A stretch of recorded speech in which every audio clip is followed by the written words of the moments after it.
It began on the floating campus of the Galactic Concord University, 1,000 miles above the gas giant Altheran IX. The university was a vast space station, built from starlight alloy and orbit-forged titanium, with bioluminescent walls and anti-gravity classrooms. Every intelligent species of the galaxy sent their best and brightest to study the interstellar arts, advanced quantum war tactics, zero-point diplomacy, neural net engineering, and the arcane mathematics of spacetime. Everyone was there except humans. Korodhan, a three-eyed Sejuri cadet, adjusted the holographic overlay of his study module inside. He had been researching the ancient wars between the Varkrathi and the Obex when he stumbled across a forbidden archive, the Terran Incident Files, heavily redacted and locked behind a triple encrypted mesh of AI guardians. Still obsessing over the humans, sneered Nylava, a graceful Lucentian with wings made of light and plasma. Korodhan closed the file and shrugged. It doesn't make sense. An entire species banned from the Galactic War Accords. Not even the Krellborn got such a sentence, and they tried to eat a star. The humans earned it, came a deeper voice. It belonged to Professor Tarn Vel, a war-scarred titan from the Orion skirmishes. His massive frame entered the room like a sentient meteor. Let it go, cadet. But Koro then couldn't let it go. The mystery clawed at him with each rotation of Altheran IX. The Terrans were everywhere in early galactic history. Pioneers, diplomats, warriors, scientists, then gone. Official records only stated, humanity has been exiled from armed galactic engagement per Article Sigma Zero, by unanimous vote. Still, curiosity turned into obsession. 3 days later, Koro then met secretly with Zella, a Glavari codesmith known for cracking Elder archives. She agreed to help him for a price. Information, of course, but also companionship. Koro hadn't expected her to be so interesting. Her skin shimmered like shifting opal, and her laugh had gravity. They dove together into digital archives buried under layers of time and lies, peeling back dataveil after dataveil. What they found stunned them both. The real reason humans were banned was not a punishment, it was protection. 200 galactic years ago, during the Fourth Spiral conflict, humans had joined the Allied front against the machine race known as the Vexari. Their contribution had seemed minor at first, one planet among thousands.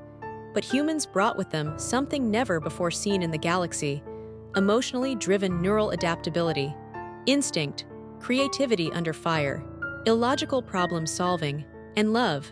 Humans didn't fight like others. They didn't analyze with 600-year plans or process decisions through AI collectives. They felt their way through war. They could adapt mid-battle, predict enemy moves from gut instinct, and most importantly, they bonded. Entire fleets of different species followed human captains into hopeless battles, compelled not by orders but loyalty.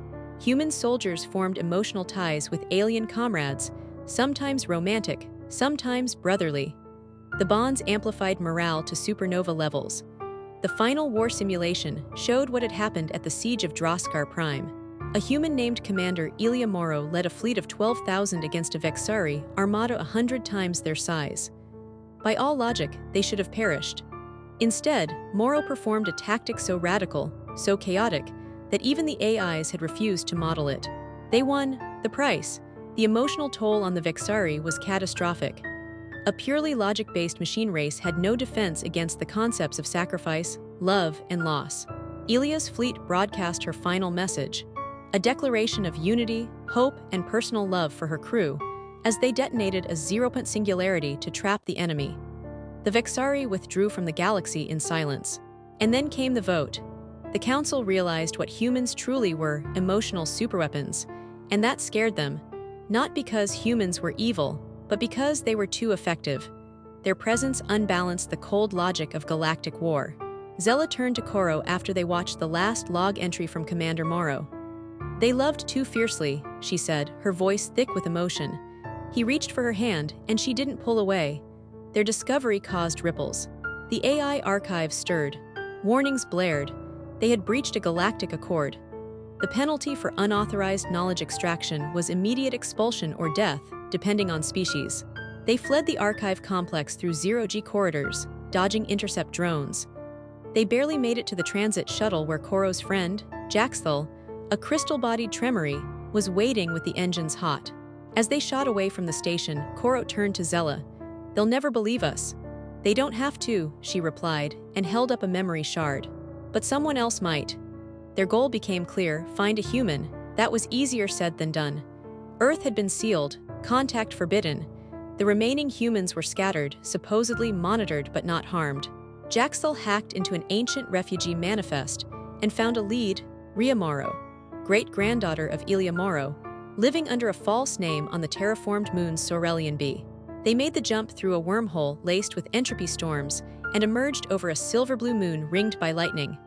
They found Rhea running a small biodome farm. Quiet, alone, and tired. "I'm not a warrior," she said, hands buried in nutrient-rich soil. "You don't have to be," Koro replied, "but you are the last piece of a truth we need to show the galaxy." Rhea hesitated. "Why now?" "Because war is coming again," said Zella, stepping closer. "And this time, it's not the Vexari, it's the Coalition itself." Indeed, the Coalition had grown corrupt. Over time, it became an empire in disguise. The war machine had to roll forward to maintain its own purpose. And it had decided to annex the independent systems of the Sorin cluster, peaceful, defenseless, rich in quantum ore. Koro, Zella, Jaxthal, and Rhea traveled to the Sorin cluster. Along the way, Rhea rediscovered the old transmissions of her ancestor, and something inside her stirred. "I never wanted this," she confessed to Koro as they watched stars slip past. "But maybe I was born for it." He looked at her, and something unspoken passed between them, a connection that defied species, biology, and expectation. At Sorin, they helped rally an unlikely defense. Alien students, rogue diplomats, and even some retired warriors. But it wasn't enough. Until the day of the invasion, Rhea broadcast her message to the galaxy. "I am Rhea Morrow, I am human. You feared us because we reminded you of what you buried, your hearts. But war is not won by logic. It is survived by compassion. It is endured through love." She activated the old signal codes, those same frequencies Elia Morrow had used. All over the galaxy, retired veterans, old allies, suppressed AIs, and reformed Vexari awoke. It was not an army of weapons. It was an army of willingness, creatures ready to care, to risk, to belong. The Coalition fleet was overwhelmed not by firepower but by unity. Ships refused orders. Officers wept. Some mutinied in silence. The war was stopped mid-battle, not through victory but through choice. The Galactic Council fell. Months later, in a new conquered of worlds, the Article Sigma Zero was repealed.